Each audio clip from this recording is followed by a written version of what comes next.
What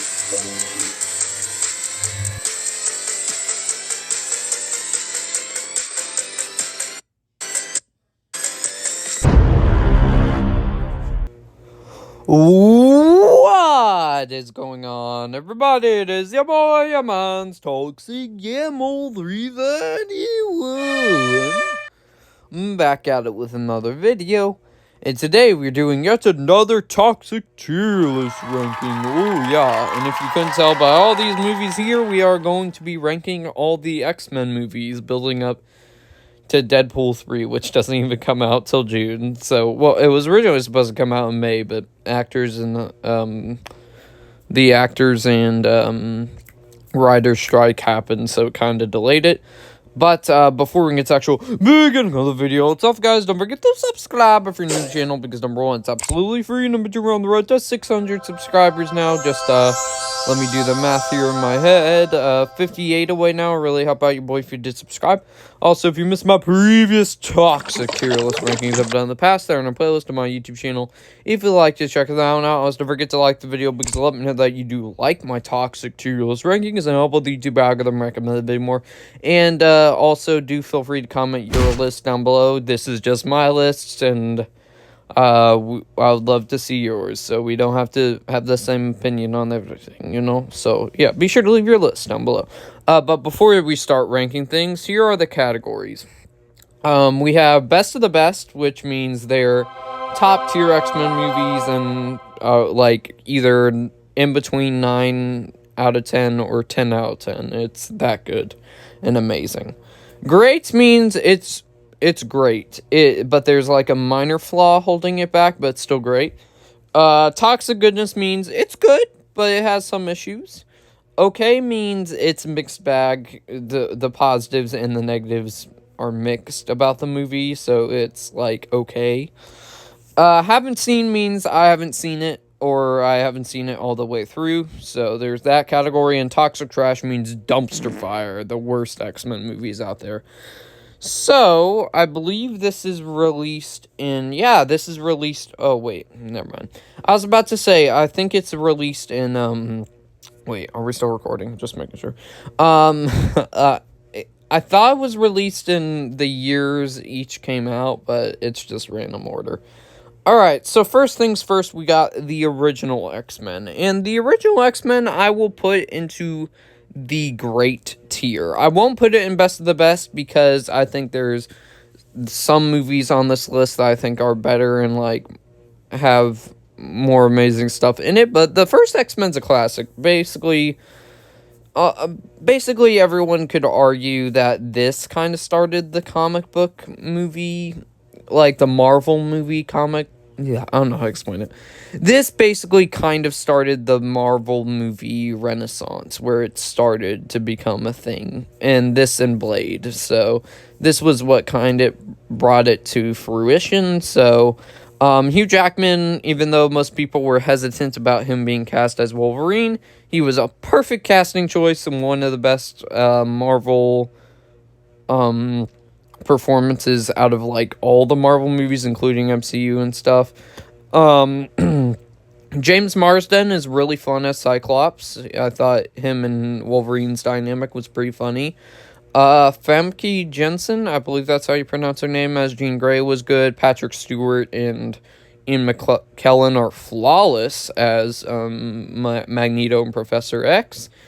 And why it specifically goes into the great tier is, I think there's some aspects that are pretty dated, like with some of the CGI. It doesn't hold up as much as some other CGI in this X-Men franchise, but otherwise, it's a great X-Men movie and a great way to kind of kick off this Marvel movie renaissance.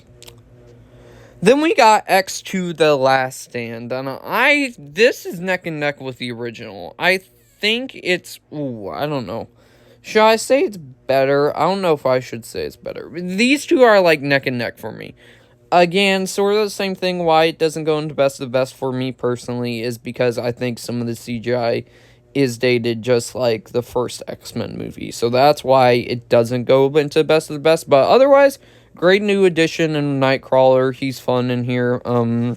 Fleshes out our characters a little bit more, especially with Storm. I think they flesh out her character quite a bit. Trying to think. Charles and Patrick Stewart as Professor X and Ian McKellen as Magneto, I think, are even better, and they add an interesting thing where are they helping them or are they not helping them? Pyro in here is a great new addition as well, and adds a interesting dynamic with Iceman. And yeah, X2 The Last Stand, pretty good. No, not X2 The Last Stand. X-Men, no. X2 X-Men United, that's what it's called. I'm getting the next one mixed up with this one, but now onto X-Men The Last Stand. And a whole lot of people like to crap on this one, and don't get me wrong, it does have its issues, but I don't think it's utter toxic trash. I think it's overall okay. Positives out of the way first. Kelsey Grammer as Beast is really great and phenomenal in that role, and shout out to View with Drew because he agrees with me. He said that on his review of X-Men The Last Stand. The human, how there's multiple mutant bad guys or whatever. I thought that was pretty interesting, and how the army was involved. Let me think here. Kitty Pryde's pretty fun as a new addition, but she's not as great as Rogue, I don't think, for Bobby's love interest. Now moving on to the negatives. They sideline Rogue and Mystique. They sidelined both of them in this movie, like, a lot. I don't remember much of their appearances. Trying to think. Let me see here. Angel's okay, I guess. That's doesn't really fit, though. He's okay in this movie as a nice little new addition. That's one of my biggest negatives. How they kill Cyclops in this, if you haven't seen a spoiler alert, but how they sideline Cyclops is so ridiculous, because Cyclops is one of my favorite characters, and they just kill him off. Wow. And it's just, it doesn't even feel like a big part of the story. And then they also kill Charles in here, which is like, what? And then I can't remember if anybody else died. I don't think anybody... Oh, and Jean. Which Jean made sense because, it is the Dark Phoenix storyline. So there's that, and it's just a bunch of weird decisions that they made. But I think it's watchable enough. So X-Men The Last Stand goes into okay, but nowhere near the good, great, or best of the best here. Then we got X-Men First Class, and I know this might be a hot take, but X-Men First Class is my pick for the best X-Men movie. I'm not a big prequel guy, and this X-Men movie I loved, and I think it's the best out of all of them, in my personal opinion. James McAvoy and Michael Fassbender as the young Professor X and Magneto were great casting choices. I think Patrick Stewart and Ian McKellen are still great in their roles, but I think Michael Fassbender and James McAvoy are both even better. Jennifer Lawrence in here as Mystique's even better than the original Mystique. I don't know where the actress's name is. Nicholas Hoult as Beast is great too. Great young addition of him. Has a few cameos in here. I like the backstory it explores with Magneto and his rivalry with Henry Shaw, I believe. His last name is Sebastian Shaw. Sebastian Shaw, with Kevin Bacon as Sebastian Shaw was a good villain dynamic for him and Magneto. Trying to think. Zoe Kravitz in here as Angel Salvador is pretty good too. And yeah, otherwise, I love X-Men First Class, and I think it's a 10 out of 10 prequel, which I can't say for much prequels, so yeah. Then we got X-Men Days of Future Past. This one is also a best of the best movie. I love X-Men Days of Future Past. Not nearly as much as X-Men First Class, but it's cool to see, like, the old X-Men characters, how do I say this? The younger X-Men characters interact with the older X-Men characters, where James McAvoy interacts with Patrick Stewart. That's pretty cool. This whole entire plot line where Wolverine ends up getting set back into the past to basically stop the Sentinels from coming, I thought was really great.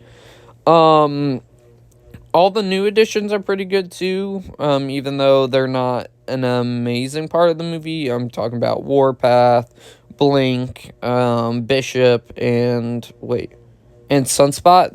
They're pretty cool, even though they're not really a big part of the movie, but they're cool. I think it's cool how they make the mutants and the bad mutants and the good mutants work together both. And yeah, overall, X-Men Days of Future Past is a blast. So yeah.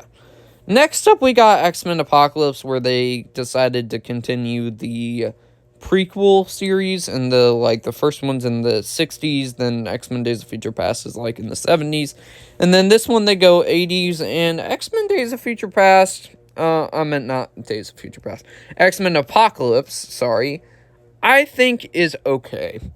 If you would have asked me this a few years back, I would have said that this is the best X-Men movie, but now, since I've grown some taste, it does have its fair share of issues. But it has some positives, though. I enjoy...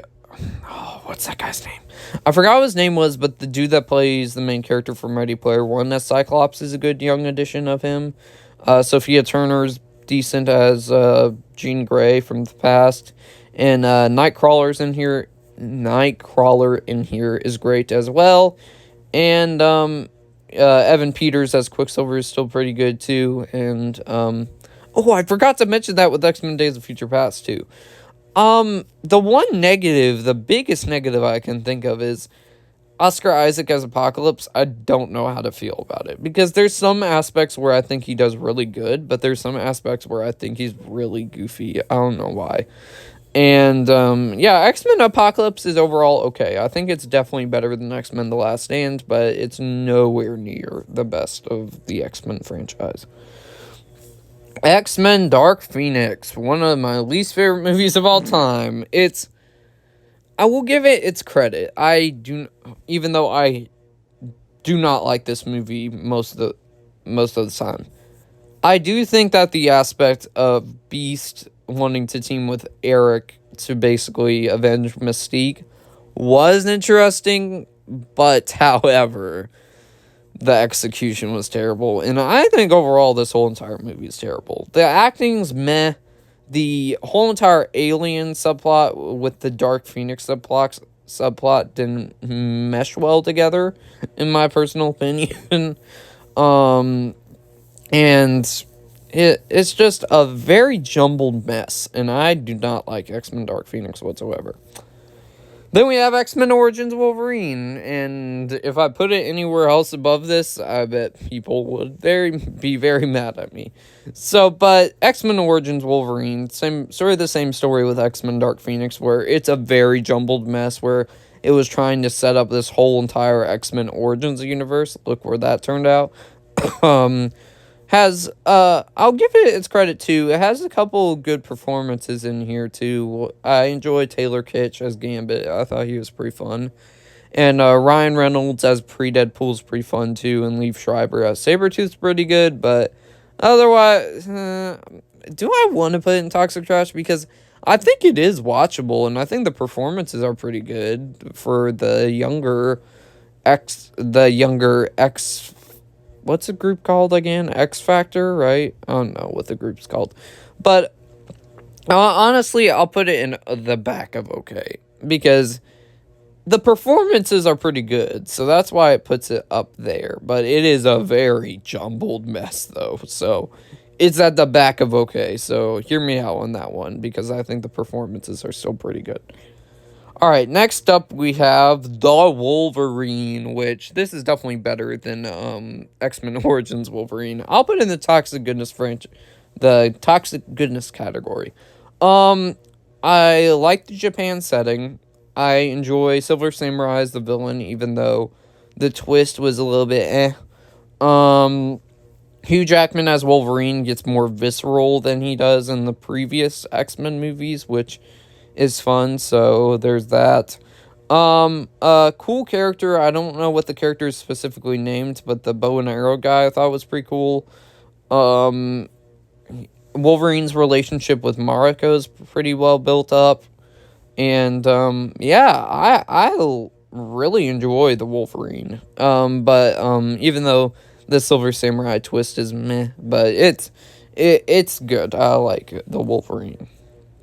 And that whole entire plot line where he's basically, Wolverine's basically losing all of his powers, I enjoyed too. And then the Viper villain was very as well. Then we got Logan, the first rated R movie in the X-Men universe, and Logan goes, if I put it anywhere lower, I would probably get canceled on YouTube by the comment section. So, Logan, come on, you can't deny. Logan's best of the best movie. Hugh Jackman as Wolverine, again, phenomenal, and even more visceral than he was in the Wolverine. They bring Patrick Stewart back as Professor X, which he does great too. X-23 in here has a nice cute dynamic with Wolverine, where it's a father figure sort of thing, where it works a lot. The whole entire clone thing I thought was interesting with Wolverine, and it has a great send-off for most of the old X-Men regime. So I put Logan in the best of the best here. You can't deny. And the gore is pretty solid too. I like the CGI kills and stuff. So I like a more visceral Wolverine. So they did a good job on that. All right, these two I haven't seen. I'll just put it out of the gate. I have not seen the Deadpool movies yet. I might watch them before Deadpool 3 comes out. I don't know. But yeah, I haven't seen them yet, so there's that, because I'm not allowed to yet, really. And then we have... I totally forgot this movie exists. When did it even come out? Did it come out like 2018, 2019, 2020? When it came out? And the New Mutants. And I was asking my parents this because they watched it one night without me, and I only caught a glimpse of it at the end, and I asked, hey, do you remember the New Mutants movie? And they said, nope, I don't remember anything about it, really. So, I'll put it in haven't seen, but that is not a good sign that they don't remember anything about it. But I do know it has Anya Taylor-Joy, and I forgot what the dude's name was, but the guy that plays Jonathan? I think that's what his name. Will's brother from Stranger Things. He's in here too, so... With that being said, guys, I hope y'all enjoyed this X-Men tier list ranking video. If you would like me to, if I eventually see Deadpool 3, if you would like me to show you where I would put it there, when I eventually see Deadpool 3, I'll do that for you. Just let me know down in the comments. Also, don't forget to subscribe if you're new to the channel, because number 1, it's absolutely free. Number 2, we're on the road to 600 subscribers now. Just, 58 away now. Really help out your boy if you did subscribe. Also, if you missed my previous toxic tier list rankings I've done in the past, they're in a post on my YouTube channel. If you'd like to check that out, also don't forget to ring the bell for all notifications and notifications when I upload, because we do multiple uploads here on the channel every single day. Also, don't forget to like the video, because let me know that you do like my toxic tier list rankings. I'll help with the YouTube algorithm, recommend the video more. Also, don't forget to share the video, because also meow guys and more people join the toxic fam, and do feel free to comment your list down below. But with that being said, guys, I'll see y'all next one, everybody.